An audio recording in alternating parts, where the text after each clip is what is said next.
గోటితో పోయేదాన్ని గొడవలు చేయడం. Very simple. Telangana CM Revanth Reddy గారు, he came the hard way. It's a very tough leader. And he's doing good. Sometimes you might like, you might dislike certain aspects. Prati Nayakudlo, not everything has to be appreciated, not everything has to be right.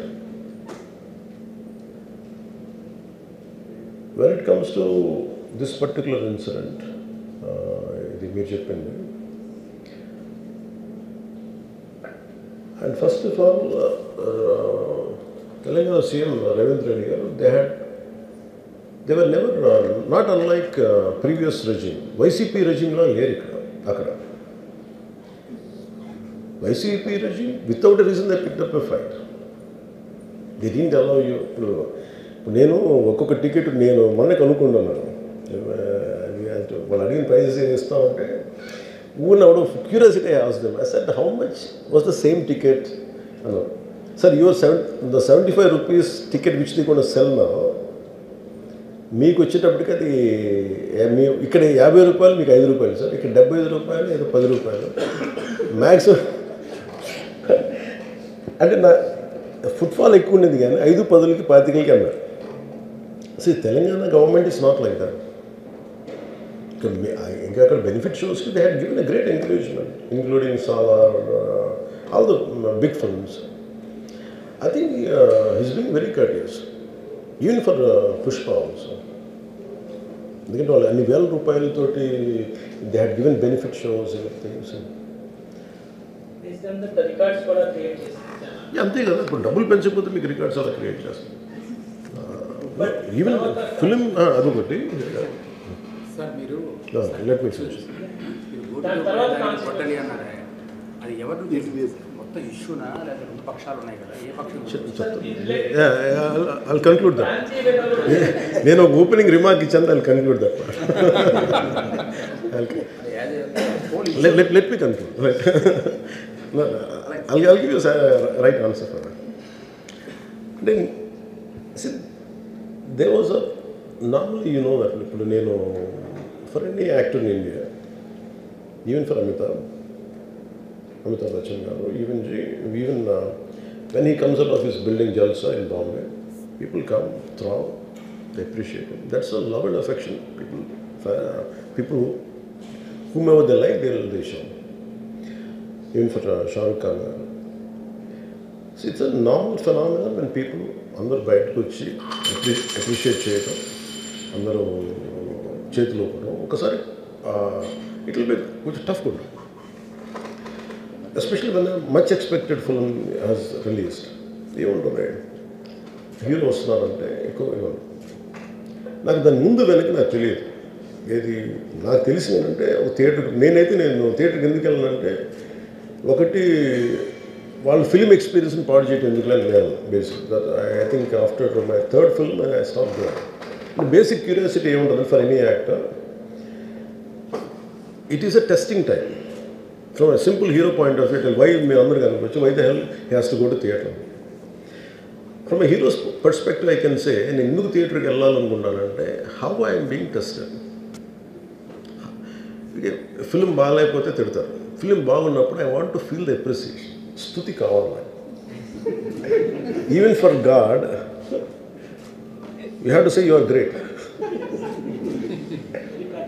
అంతే కదా. అలాగే the ultimate, if you write an article, ఒకసారి హరిప్రసాద్ గారు చక్రవర్తి గారు రాస్తున్నప్పుడు మీరు ఈ article చాలా బాగుంది. It's appreciation is a part and parcel of any work. So if a hero goes to theatre, it means he wants to see how his work is being appreciated. That gives him a sense of, no matter you give them 1,000 crores, 100 crores, it doesn't matter. That appreciation is that is velakatla. You cannot put a price tag to it. నమస్తే.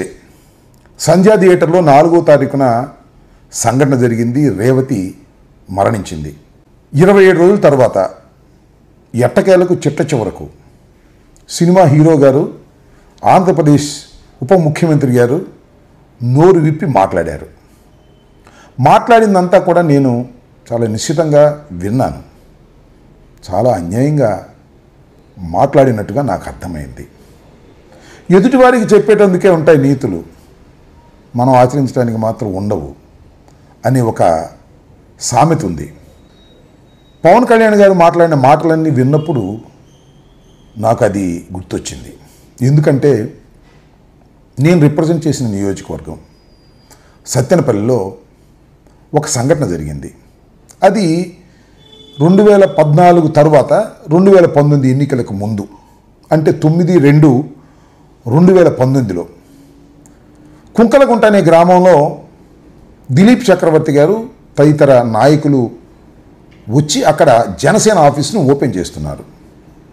దానికి ధూళిపాల నుంచి మట్టం కోటేశ్వరరావు అనే అతని కుమారుడు అశోక్ బయలుదేరి వెళ్ళారు ర్యాలీగా.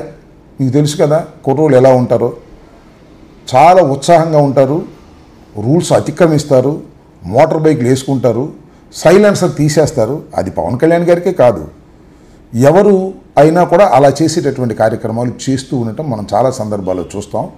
నివారించడానికి ప్రయత్నం చేసినా కూడా ఆ గందరగోళంలో కుదరదు. ఆ రోజు అదేవిధంగా మట్టం అశోక్ ధూళిపాలెం నుంచి కుంకలగుంటకు బయలుదేరి వెళుతూ మధ్యలో విప్పర్ల రెడ్డిపాలెం దగ్గర హఠాత్తుగా నేల మీద పడి తలకాయ కొట్టుకుని మరణించాడు. మరణించిన తర్వాత జనసేన పార్టీకి చెందినటువంటి తోట చంద్రశేఖర్ గారు, అదేవిధంగా రావెల కిషోర్ బాబు గారు, అప్పుడు వీళ్ళిద్దరూ కూడా జనసేనలో ఉన్నారు. వీళ్ళిద్దరూ వెళ్ళి మట్టం అశోక్ వాళ్ళ నాన్నగారికి, మట్టం కోటేశ్వరరావు గారికి 1,00,000 రూపాయలు ఇచ్చి, త్వరలోనే పవన్ కళ్యాణ్ గారు కూడా వస్తారు, మిమ్మల్ని పరామర్శిస్తారు, మరింతగా సహాయం చేస్తారని చెప్పారు. అంత బాధలో కూడా వారు వస్తే బాగుంటుందనుకున్నారు, సహాయం మరింతగా చేస్తారని భావించారు. ఎందుకంటే వాళ్ళు చాలా నిరుపేద కాపు కుటుంబస్తులు. ఎందుకంటే నేను తర్వాత చూశాను, మట్టం కోటేశ్వరరావు గారు మరొక కుమారుడు మా తోటలో పనికొచ్చి కూలి చేసుకున్నారు. నేను అడిగితే చెప్పారు, మేము పలానా అని. అంటే ఎంత పేదవారో ఇక్కడ నేను మీకు గుర్తు చేస్తున్నా. అలాంటి పేద కుటుంబంలో ఉన్నటువంటి మట్టం అశోక్ మరణిస్తే పవన్ కళ్యాణ్ గారు వెళ్ళలేదు, పలకరించలేదు, మరింత ఆర్థిక సహాయం చేయలేదు ఈ రోజు వరకు. అంతేకాదు, పవన్ కళ్యాణ్ గారు ధూళిపాల దగ్గరికి వచ్చి ఒక మీటింగ్ పెట్టారు. కౌలు రైతులందరికీ సహాయం చేయాలనే ఉద్దేశంతో అక్కడ కౌలు రైతులందరినీ, జిల్లాలో ఉన్నటువంటి రైతులందరినీ పిలిచి అక్కడ సహాయ కార్యక్రమాలు చేశారు, చెక్కులు ఇచ్చారు.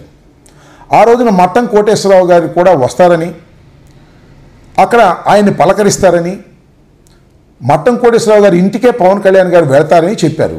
పాపం మట్టం కోటేశ్వరరావు గారు వస్తారని అడిగారు. అడిగితే రారు, మీరే డయాస్ దగ్గర రండి, మిమ్మల్ని పలకరిస్తాడు అని చెప్పారు నిర్వాహకులు.